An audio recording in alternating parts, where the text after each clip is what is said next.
जानवर जिन्हें बहुत से लोग प्यार करते हैं और शायद आप भी करते होंगे। इनमें सबसे ज़्यादा पसंदीदा जानवर है कुत्ता।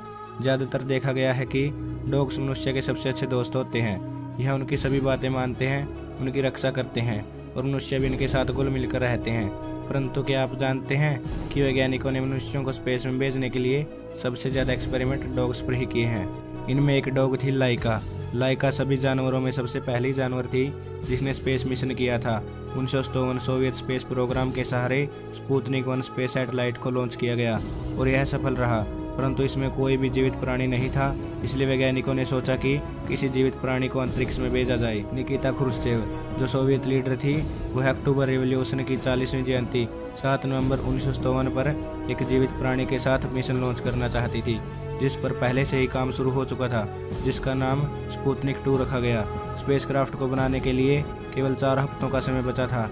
इसका डिज़ाइन खास तौर पर एक डॉग के लिए किया गया था, जिसमें एक कार्बन डाइऑक्साइड ऑब्जर्वर और ऑक्सीजन जनरेटर और जानवर को ठंडा रखने के लिए एक पंखे का इस्तेमाल किया गया था।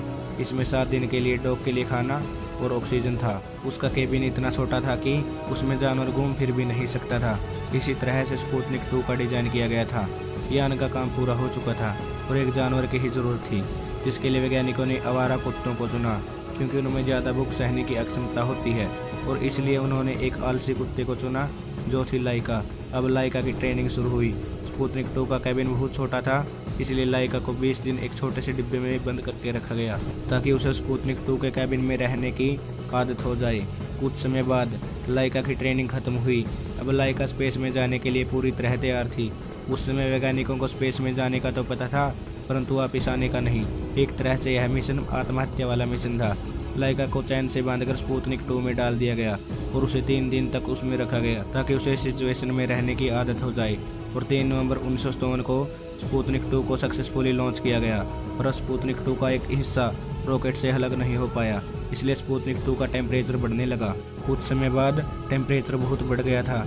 इसी के कारण लाइका की मौत हो गई। इससे यह बात पता चलती है कि लाइका मौत के समय कितनी ज़्यादा तड़पी होगी। उसकी मौत के बाद स्पुतनिक 2 लगातार 162 दिन तक पृथ्वी के चक्कर लगाता रहा और इसने पृथ्वी के 2570 चक्कर लगा लिए थे। और 14 अप्रैल 1958 में स्पुतनिक 2 धरती के वायुमंडल में आते ही मरी हुई लाइका के साथ जलकर खत्म हो गया। 2008 में लाइका के सम्मान में सरकार ने एक मूर्ति स्मारक बनाई। यह स्मारक वहीं बनाई गई जहां लाइका को ट्रेनिंग दी गई थी। हमें लाइका के इस बलिदान को नहीं भूलना चाहिए। दोस्तों, यदि आपको यह वीडियो पसंद आया तो लाइक करें, चैनल को सब्सक्राइब करें और वीडियो को शेयर करें। वीडियो को देखने के लिए धन्यवाद दोस्तों, और एक कदम अंतरिक्ष की ओर।